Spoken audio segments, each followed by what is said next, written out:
कि दुर्वासाले पनि 2 पटक विवाह गर्नुभएको थियो। महर्षि दुर्वासा बडो तेजस्वी ऋषि, सर्वत्र उहाँको बडो ख्याति।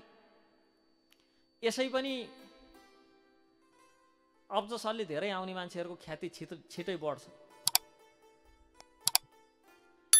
जस लिन खोज्नेहरूले यता ख्याति बढो भनेदेखि जस पाइन्छ कि पाइन्न भनेर पनि विचार गर्छन्, यसो गुपचुप पनि बस्छन्। अब यो जस अब्जसमा मतलब नहुनेहरू बडो ख्याति कमाइहाल्छन् तुरन्तै। अब एकदम नामी बन्छन् कि बदनामी बन्छन् आफ्नो ठाउँमा, अब तर ख्याति कमाइहाल्छन्। दुर्वासाको ख्याति सबैतिर फैलिएको थियो। महाराज उर्व नाम गरेका राजा थिए। विवाह योग्य कन्या कन्दली नाम गरेकी छोरी थिइन्। ती कन्दलीका लागि भनेर योग्य वर खोज्दै थिए। त्यो कन्दलीको गुणको बारेमा व्याख्या गरेर साध्यै छैन। एकदम रूप र यौवनले सम्पन्न, तर यति कटुभाषी, मिठो बोल्या कहिले नसुन्निने, राम्रै कुरा भनिन् भने पनि मिठोसँग नभन्ने कि। जस्तो प्रसाद ग्रहण गर्न आउनुहोस्, भोजन जिउनार गर्न आउनुहोस्, घिच्न मर भन्नु खोजे सबै एउटै हो। त्यो मात्र हो र एकजना आमै हुनुहुन्थ्यो, तिमीहरूका पेट चिर्ने बेला भनन् भन्नुहुन्थ्यो, खाने बेला भनन् भनेर सोधे। अब जति प्रेम गरे नि, खाने बेला पेट चिर्न मर यहाँ घिच्न मुन्ट्याओ भन्यो भने अथवा जति प्रेम गरे नि के गर्ने। बडो रूपवती यौवन सम्पन्न किशोरी, तर बडो कटुभाषी, बोल्ने ढङ्ग एकदम नमिठो बोली वचन बिल्कुल अशोभनीय, अनि झगडालु। झगडा गर्न केही चाहिन्न थियो उनलाई। झगडा गर्नका लागि कुनै बहाना नै चाहिन्न थियो। आँपको फल ल्याएर अगाडि राख्यो 2टा, अनि माग्थिन्। उदाहरण दिएको छ झगडा कसरी गर्थिन् तिनले भनेर। एउटा आँप चाहिँ मलाई खुवाउनुहोस् भनेर माग्थिन्। बिचारा त्यो को छ त्यहाँ सहयोग गर्ने उस गर्ने। अब उनी त महाराजकी छोरी युवरागी राजकुमारी, बिचाराले ल्याएर त्यसलाई चाहिँ सुधारेर तासेर ओरेर काटेर ठिक्क पारेर प्लेटमा दिन्थ्यो। मैले यो वाला होइन उयोवाला आँप चाहिँ खान खोजेको थिएँ भनेर झगडा गर्नु। त्यो ल्याएको वाला होइन, त्यो अर्कोवाला चाहिँ खान खोजे। झगडा गर्न उनलाई केही विषय नै चाहिन्न थियो। फल बिचारा 2टा लिएर आए, एउटा मलाई काटेर द्याओ भनेर भनिन्। काटेर ल्याएर दिए, यो वाला किन ल्याइस् उ त्यो वाला किन ल्याइनस्। त्यो पनि कुनै तरिका हुन्छ झगडा गर्ने। झगडालु यस्ता कुरामा पनि झगडा गर्ने। अब अलिकता लोजिकल कुरामा त्यो बुझिन्छ कुरो कि झगडा गर्नुपर्ने विषय छ भने कहिलेकाहीँ झगडा पर्न नि सक्छ, तर कुनै बहाना नै चाहिन्न थियो। अनि तेस्रो गुण थियो यिनीमा, हरेक कुरामा रिस उठिहाल्ने उनलाई, क्रोधित, एकदम क्रोधी। अब महाराज उर्व योग्य वर खोज्न हिँडे। अब यिनलाई योग्य वर को खोज्ने हो, कहाँबाट पाउने हो त्यो भन्दा नि तै पनि छोरी माया त लाग्छ। जब गान्धारी र धृतराष्ट्रलाई दुर्योधनको माया लाग्न सक्छ भने यिनलाई कन्दलीको माया लाग्ने किन नपाउने, माया लाग्छ। र महाराज उर्व योग्य वर खोजेर विवाह गर्दैन चाहन्थे। आफ्नी छोरी कन्दलीलाई लिएर कतै जाँदा पनि योग्य वर नपाएपछि केही न केही वितण्डता मच्चाइहाल्थेन, उपद्रो मच्चाइहाल्थेन। मान्छेले बुझिहाल्थे कि पुरै अरू सबै सद्गुणले भरिरहेको थियो, 1-3टा मात्र दुर्गुण थियो। यति भएपछि बाँकी सद्गुण के नै बाँकी रहेर त्यो मेरी छोरी चाहिँ 32 लक्षणमा 30वटा लक्षणले युक्त छिन्। 30 लक्षणले युक्त छिन् भनेपछि त ओहो विवाह गर्न छोरी माग्न गएछन्। छोरी माग्न गएपछि ओहो अब कुरा हुन लाग्यो। छोरी एकदम 32 लक्षण, 32 मध्ये 30वटा लक्षणले चाहिँ युक्त छिन् भनेपछि यसो सोचे 30वटा लक्षण 32वटा लक्षणमा 30वटा लक्षण भयो त 2टा त एडजस्ट गरौँला, के हो 2टा एडजस्ट गरिदिने। विवाह गरे, घर आएस् त न केही ढङ्ग पुर्याएर काम गर्छन्, न कसैले भने टेर्छन्, पुरै उपद्रो। अनि फोन गरेछन् ज्वाइँ साहबले ससुराबालाई, ससुरा भए छोरीमा चाहिँ खालि 2टा गुण मात्र हैन, 30वटा लक्षणले युक्त हैन, 32 लक्षण मात्र मध्ये भन्नुहुन्थ्यो।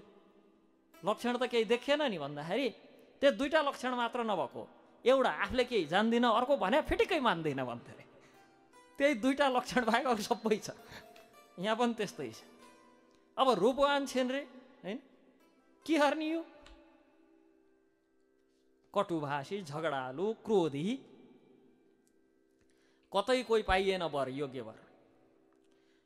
दुर्वासाको आश्रममा पुगे। दुर्वासाको आश्रममा पुगेर बडो नम्रतापूर्वक दुर्वासाजीलाई प्रणाम गरे, सेवा गरे। अनि त्यसबाट दुर्वासाले के चाहिन्छ भन्दा मैले त हजुरलाई चाहिँ ज्वाइँ बनाउन आएको भने।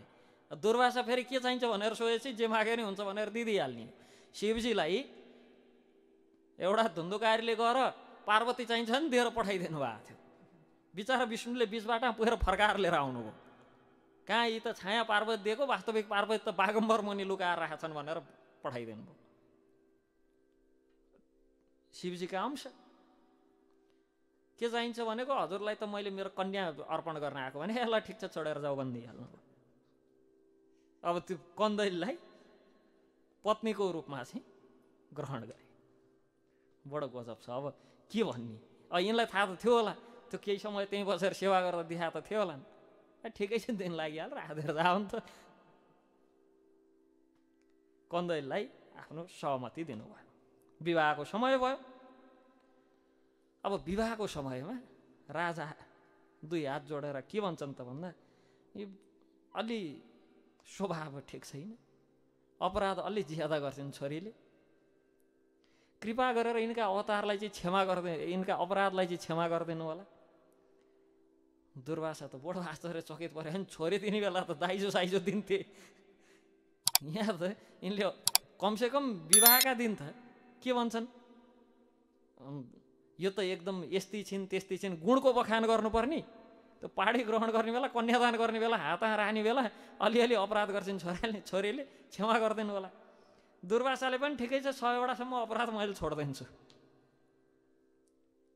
दुर्वासाजीले स्वीकार गर्नुभयो। यति भनेर विवाह पश्चात कन्दली दुर्वासाजीको आश्रममा आए। दुर्वासाजीलाई त ज्ञात भयो, ओहो यिन त बडो कलह प्रिय रहेछन्। जस्तो हुन्छ नि मधुप्रिय, त्यस्तै कलह प्रिय, बडो कलह प्रिय रहेछन्। हरेक वचनमा अपमान, एकदम प्रत्येक शब्दमा अपमानजनक कटु व्यवहार गर्ने। त्यही अघि भनेको जस्तो, खाना आउनुहोस् भन्ने नि भयो, जुनार गर्न आउनुहोस्, भोजन जिउनार गर्न, प्रसाद ग्रहण गर्न आउनु, कति सबै सुनिन्छ। ए घिच्न मर, यहाँ घिच्न मुन्ट्या हो, पेट चिर्न मुन्ट्या हो। तिमीहरूका पेट चिर्ने बेला भनौँ, खाने बेला भन भन्न खोजे। त्यस्तो कटुभाषी, प्रत्येक शब्दमै अपमान गर्ने व्यक्तिलाई। र दुर्वासाले बहुत प्रयास गर्नुभयो सुधार्नलाई, सम्झाउनुहुन्थ्यो, बुझाउनुहुन्थ्यो, सारा नीतिशास्त्र सकाउनु भयो सुनाएर। स्वभावमा केही पनि परिवर्तन भएन।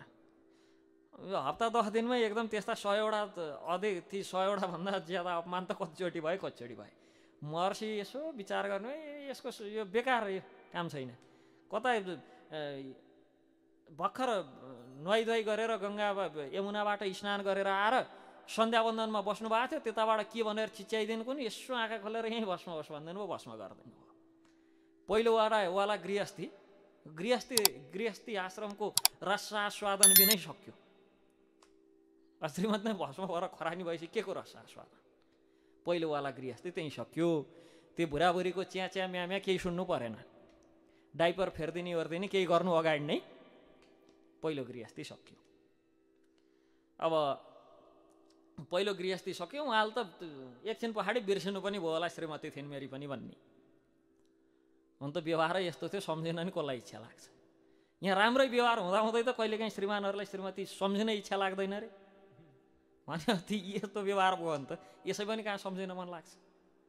दुर्वासाजीको पहिलो गृहस्थी त्यहीँ सक्यो। यिनलाई पनि छोरी लगेर दुर्वासालाई नै दिनुपर्ने, कमसेकम छोरीले तल आउनु सकिने ठाउँमा दिया भएदेखि अलि समय रहन्थेन होला। दुर्वासालाई लगेर दिएको, के रहने हो त्यहाँ। तत्पश्चात पहिलो गृहस्थीको विषयमा उहाँले बिर्सिनु पनि भयो। केही समय पश्चात, केही समय व्यतीत भए पछाडि दुर्वासाजी केही समयका लागि भनेर द्वारकामा निवास गर्दै हुनुहुन्थ्यो। द्वारका जानुभयो निवास गर्न। त्यहाँ यदुवंशमा उत्पन्न एक रूप यौवन सम्पन्ना एकाम्नसा नाम गरेकी कन्या थिइन्। यादवहरूले जोर जबरजस्ती गरेर दुर्वासालाई प्रार्थना गरेर यो एकानम्साको विवाह दुर्वासाजीसँग गराए। अब यादवहरूले महर्षि दुर्वासासँग विवाह गराइदिए। केही समय पछाडि उहाँले यसो विचार गर्नुभयो, यस्तो रहेछ गृहस्थ आश्रम, पहिला एउटा पनि गरेकै हो, अहिले पनि त्यो योग ध्यान आदिमा उहाँलाई चाहिँ व्यवधान हुन लाग्यो। हुँदो पनि हो, अब एक्लै भास्तो सजिलो कहाँ हुन्छ र। हामीलाई रात परे नि कसैले फोन गर्दैनन्, रातभरि नसुते नि कसैले किन सुत्नुहोस् भन्दैनन्। अब हजुरहरूलाई गाह्रो छ। कार्यक्रम सके यस्तो दौडिनु परिहाल्छ। म 2 घन्टा यतै बसेर गएँ नि कसैले केही भन्दैन। आज जान्न भने नि कसैले केही भन्दैन। अब यहाँ त सजिलो, आज खान्न भने नि हुन्छ, आज 5 चोटि खान्छु भने नि हुन्छ। त्यही कुरो गृहस्थ आश्रममा रहेपछि आज खान्न भनौँ भने सन्चो भन, के भयो हजुरलाई, के भयो, किन खान्न? पहिला यसरी सोध्ने, एकछिन पछाडि कहाँ कहाँ गएर के घिचेर आउन् अनि यहाँ नाटक गर्छन् भनेर सुरु हुने। उस्तै भएर बेलुकासम्म डिभोर्सवाला कुरा हुनसक्छ। यहाँ मबाट तपाईँलाई अब पुग्या भएदेखि छोडिदिनुहोस् के, मलाई छोडिदिनुहोस्, बाटो खोलिदिनुहोस् मेरो तिर पुग्छ। होइन लौ हिजो यसरी झगडा गरे आज 5 चोटि खानियो भनेर त्यो दिन विचार गरियो, बिहान 8 बजीतिर खाइयो, 10 बजीतिर लौ न केही खाउँ भनौँ भने कति खानु पर्यो? खानुभएको अरू काम धन्दा छैन? म नोकर्नी हो? खानुभएको अरू काम धन्दा आउन्न? होटलमा गएर खानु नि, खाए पनि भएन, नखाए नि भएन। त्यो दुवै प्रकारले हुन्छ कि, एउटा आसक्तिका कारण हुन्छ।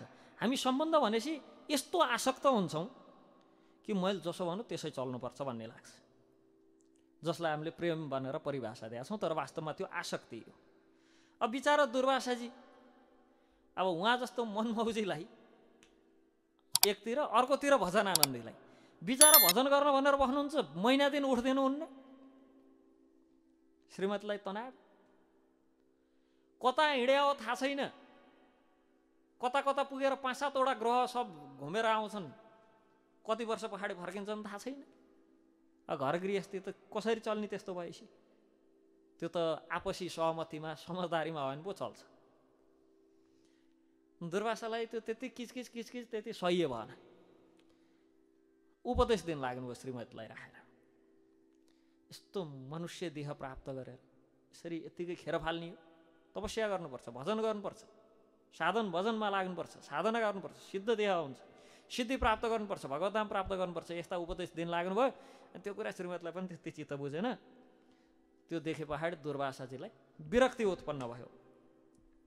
विरक्त भएर एकानम्सालाई पनि त्याग गरेर पुनः फेरि फर्किनुभयो यमुनाको तटमै बसेर भजन गर्न लाग्नुभयो। त्यस पछाडि उहाँलाई कसैले पनि खासै कन्या दिने आँट गरेनन्। यस्तै रहेछ, अब एकपटक भस्मै गरे, अर्को पटक भस्मै त गरेनन्, तर करिब करिब रहन पनि दिएनन्। यस प्रकार दुर्वासाजीले 2टा घर गृहस्थी गर्नुभयो 2 पटक, र 2 पटकका घर गृहस्थी खासै टिकेनन्।